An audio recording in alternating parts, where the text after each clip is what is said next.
नमस्कार दोस्तों, आप सबों का स्वागत है। बिहार बोर्ड मैट्रिक परीक्षा के लिए सामाजिक विज्ञान का बहुत ही महत्वपूर्ण ऑब्जेक्टिव प्रश्न। दोस्तों आप इस वीडियो को जरूर देखें 10 से 15 मिनट निकाल करके, क्योंकि आपको सेंटअप एग्जाम और फाइनल एग्जाम के लिए यह बहुत महत्वपूर्ण साबित होगा। तो चलते हैं प्रश्न की ओर। प्रश्न है कि दाल किस पौष्टिक अंश का स्रोत है? दाल किस पौष्टिक अंश का स्रोत है?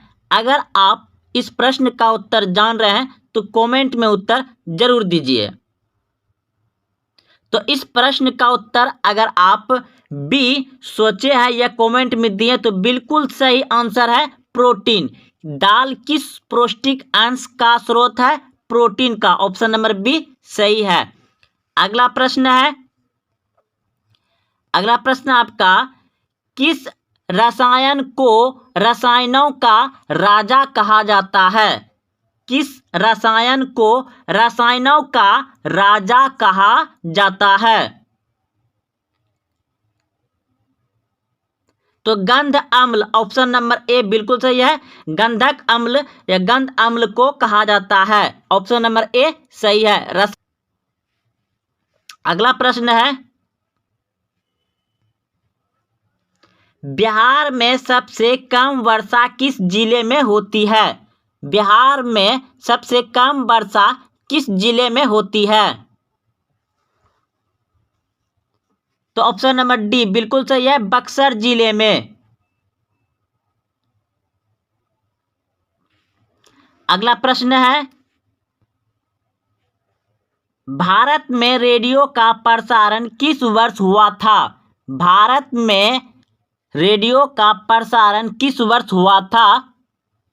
तो भारत में पहली बार रेडियो का प्रसारण होता बॉम्बे टॉकीज से 1923 ईस्वी में। ऑप्शन नंबर बी सही है।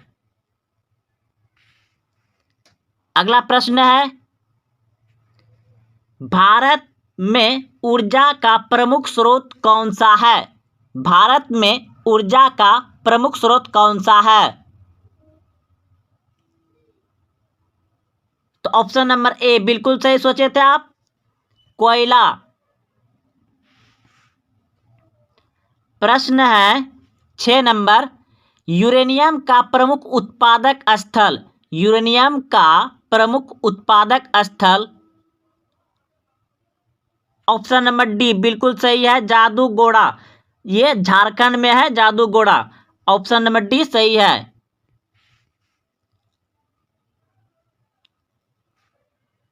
अगला प्रश्न है, भारत में स्पीड पोस्ट। भारत में स्पीड पोस्ट का शुभ आरंभ किस वर्ष हुआ? भारत में स्पीड पोस्ट का शुभ आरंभ किस वर्ष हुआ? ऑप्शन नंबर सी बिल्कुल सही है, 1986 ईस्वी में। अगला प्रश्न है,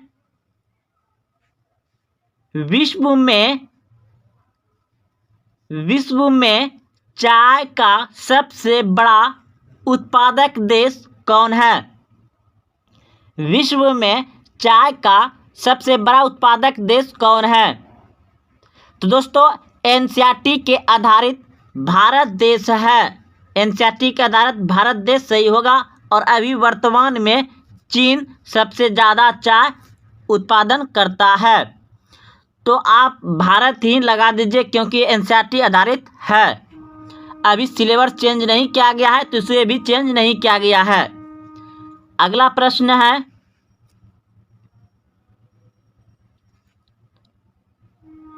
चिपको आंदोलन किस राज्य से शुरू किया गया था? चिपको आंदोलन की शुरुआत किस राज्य से हुई? चिपको आंदोलन की शुरुआत किस राज्य से हुई? उत्तराखंड से। ऑप्शन नंबर बी बिल्कुल सही है, उत्तराखंड से हुआ था चिपको आंदोलन की शुरुआत। अगला प्रश्न है कि लोकतंत्र का सर्वोत्तम गुण क्या है? लोकतंत्र का सर्वोत्तम गुण क्या है? तो इस प्रश्न का उत्तर हो जाएगा आपका ऑप्शन नंबर डी बिल्कुल सही है, नागरिकों की गरिमा में वृद्धि। नागरिकों की गरिमा में वृद्धि लोकतंत्र है। ऑप्शन नंबर डी सही है। प्रश्न है सांप्रदायिक राजनीतिक आधारित होती है। सांप्रदायिक राजनीतिक आधारित होती है। तो इस प्रश्न का उत्तर क्या होगा? तो सांप्रदायिक राजनीतिक आधारित होती है धर्म पर। ऑप्शन नंबर ए बिल्कुल सही है, धर्म पर। अगला प्रश्न है योजना आयोग को भंग कर कौन सा आयोग बना? योजना आयोग को भंग कर कौन सा आयोग बना? तो NITI Aayog. Option number A बिल्कुल सही है। कौन सा आयोग बना? नीति आयोग बना। दोस्तों आप सभी जानते हैं कि योजना आयोग को भंग करके कौन सा आयोग बना? नीति आयोग बना। और नीति आयोग का अध्यक्ष यानी प्रमुख कौन होता है? तो प्रधानमंत्री। जो जिस समय का प्रधानमंत्री रहेगा उस समय का उसका नीति आयोग का अध्यक्ष होता है। यानी अभी कौन है?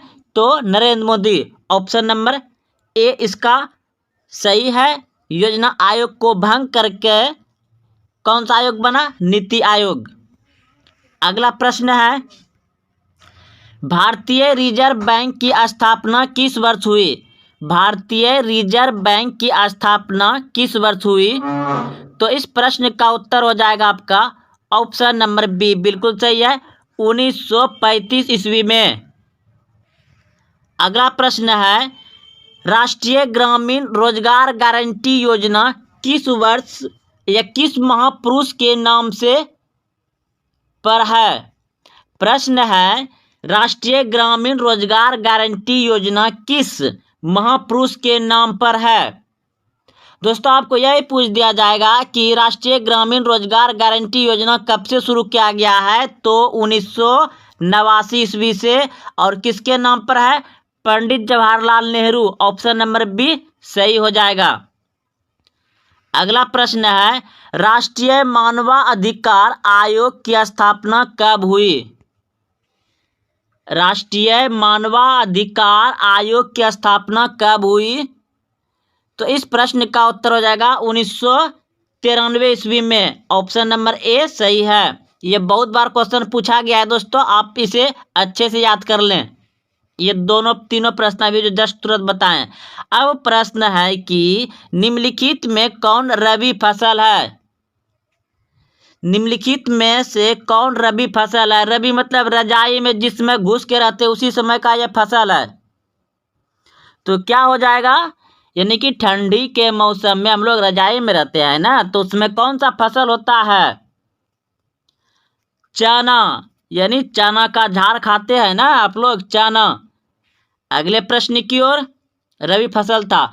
अगला प्रश्न है यूरोपीय सभ्यता का पालना किस देश को कहा जाता है?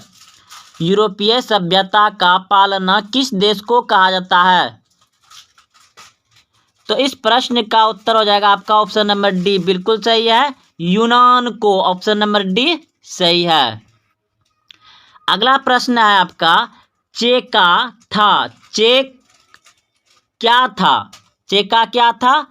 तो इस प्रश्न का उत्तर हो जाएगा आपका option number option number B बिल्कुल सही है, पुलिस दस्ता। अगला प्रश्न है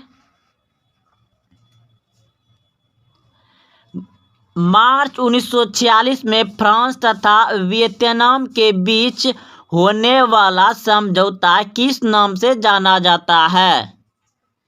मार्च 1946 में फ्रांस तथा वियतनाम के बीच होने वाला समझौता किस नाम से जाना जाता है? तो इस प्रश्न का उत्तर हो जाएगा आपका ऑप्शन नंबर डी बिल्कुल सही है, इनमें से कोई नहीं। अगला प्रश्न है ब्रह्म समाज की स्थापना किसने की? ब्रह्म समाज की स्थापना किसने की? तो राजाराम मोहन राय ने। ऑप्शन नंबर ए सही है। अगला प्रश्न है औद्योगिक क्रांति सर्वप्रथम किस देश में हुई? औद्योगिक क्रांति सर्वप्रथम किस देश में हुई?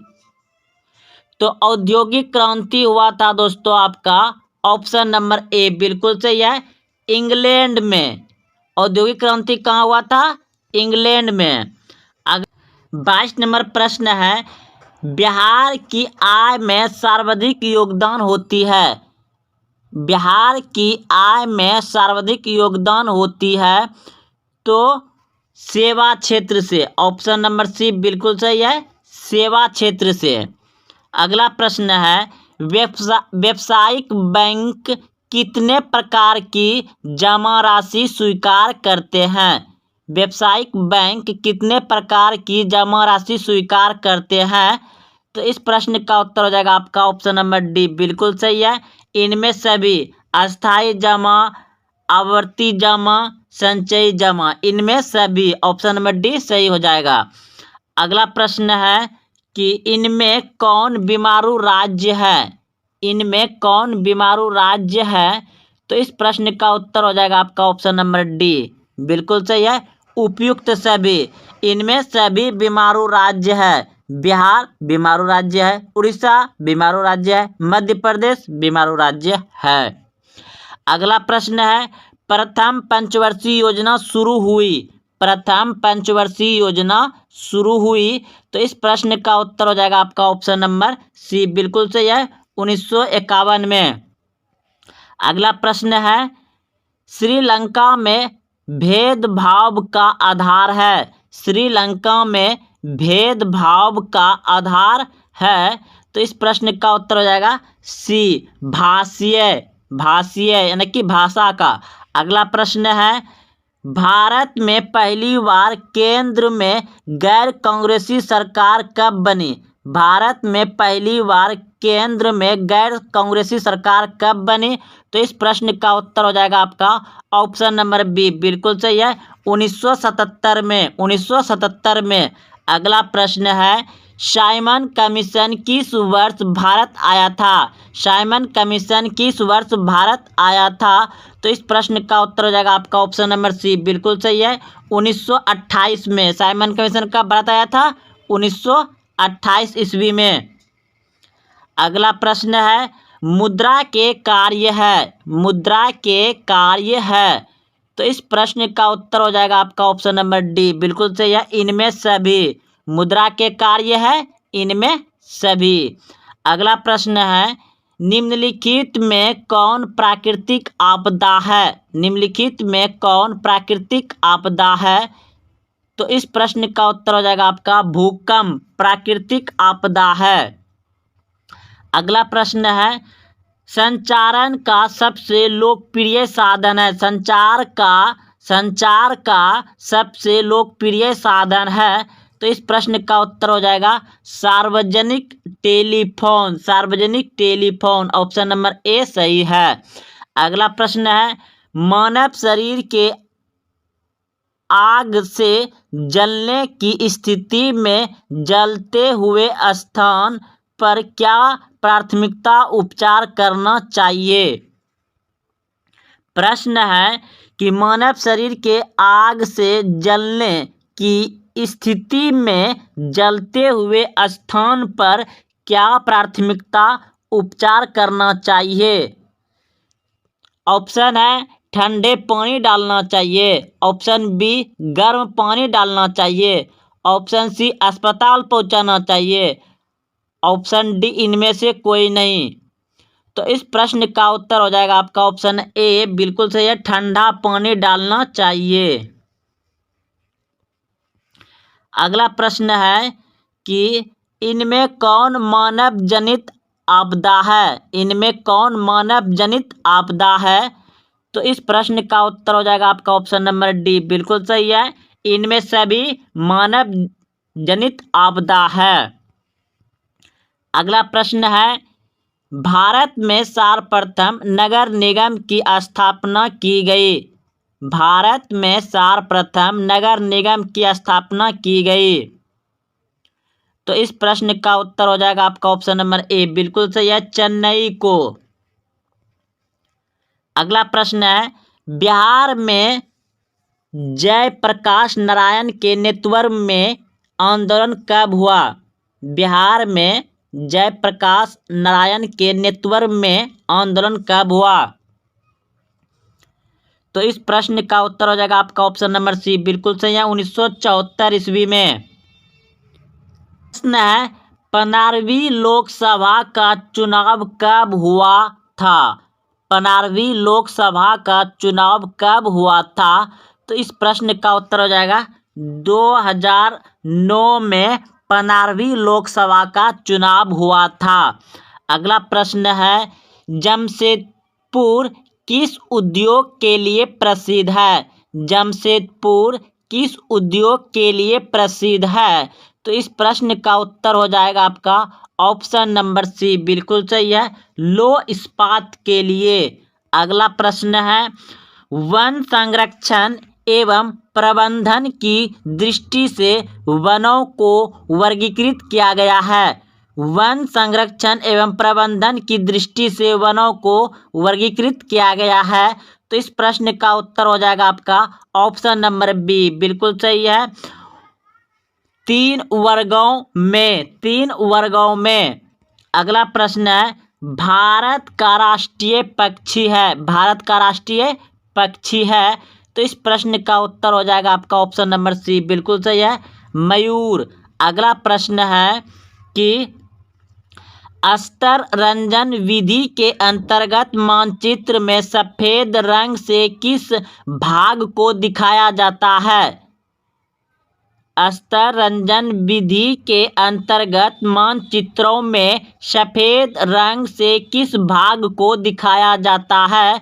तो इस प्रश्न का उत्तर हो जाएगा आपका ऑप्शन नंबर सी, बिल्कुल सही है, बर्फीले क्षेत्र। बर्फीले क्षेत्र, बर्फ कैसा होता है, उजला होता है, इसलिए बर्फीले क्षेत्र की दिखाया जाता है। अगला प्रश्न है निम्नलिखित में से कौन सा चीनी का दूसरा सबसे बड़ा उत्पादक है। निम्नलिखित में से कौन सा चीनी का दूसरा सबसे बड़ा उत्पादक है। तो इस प्रश्न का उत्तर हो जाएगा आपका ऑप्शन नंबर सी, बिल्कुल सही है, Uttar Pradesh. Uttar Pradesh, option number C सही है। भारत का सर्वाधिक विदेशी व्यापार किस मार्ग के द्वारा किया जाता है। भारत का सर्वाधिक विदेशी व्यापार किस मार्ग के द्वारा किया जाता है। तो ऑप्शन नंबर बी सी बिल्कुल सही है, समुद्री मार्ग से। समुद्री मार्ग से। अगला प्रश्न है सेडाओं के युद्ध में किसकी पराजय हुई थी। सेडाओं के युद्ध में किसकी पराजय हुई थी। तो ऑस्ट्रेलिया की। ऑप्शन नंबर ए सही है। 1917 की रूसी क्रांति के समय किस जार का शासन था। 1917 की रूसी क्रांति के समय किस जार का शासन था। तो इस प्रश्न का उत्तर हो जाएगा आपका ऑप्शन नंबर डी, बिल्कुल सही है, निकोलस द्वितीय। 1917 में रूस का जो क्रांति हुआ था तो उसमें कौन शासक था, निकोलस द्वितीय। ऑप्शन नंबर डी सही है। अगला प्रश्न है भारत के मुख्य निर्वाचन आयुक्त की नियुक्ति कौन करता है। भारत के मुख्य निर्वाचन आयुक्त की नियुक्ति कौन करता है। तो इस प्रश्न का उत्तर हो जाएगा आपका ऑप्शन नंबर बी, बिल्कुल सही है, राष्ट्रपति करता है। कौन करता है, राष्ट्रपति करता है। अगला प्रश्न है इनमें किस देश में अप्रत्यक्ष लोकतंत्र है। इनमें किस देश में अप्रत्यक्ष लोकतंत्र है। प्रश्न एक बार फिर से पढ़ रहा, इनमें किस देश में अप्रत्यक्ष लोकतंत्र है। तो इस प्रश्न का उत्तर हो जाएगा आपका ऑप्शन नंबर डी, बिल्कुल सही है, इनमें सभी हो जाएगा, भारत, अमेरिका, इंग्लैंड, इसमें अप्रत्यक्ष लोकतंत्र है। अप्रत्यक्ष लोकतंत्र है। अगला प्रश्न है 47 नंबर प्रश्न है मैक्सिको ओलंपिक की घटना एक उदाहरण है। मैक्सिको ओलंपिक की एक घटना उदाहरण है। तो इस प्रश्न का उत्तर हो जाएगा रंगभेद। ऑप्शन नंबर ए बिल्कुल सही है, रंगभेद। अगला प्रश्न है 48 नंबर प्रश्न है पंचायती राज की शुरुआत भारत में कहाँ से हुआ। पंचायती राज की शुरुआत भारत में हुआ राजस्थान से 2 अक्टूबर 1959 ईस्वी, नागौर जिला से पंचायती राज का शुरुआत भारत में कहाँ से हुआ? राजस्थान। ऑप्शन नंबर ए सही है। तो दोस्तों अगर आप यहाँ तक देखते हुए आए हैं तो आपको कैसा लगा कमेंट जरूर करें, और हाँ अपने दोस्तों में भी शेयर करें। अगर आप अभी तक चैनल को सब्सक्राइब नहीं किए तो चैनल को सब्सक्राइब जरूर करें। तो मिलते हैं फिर कल। जय हिंद, जय भारत।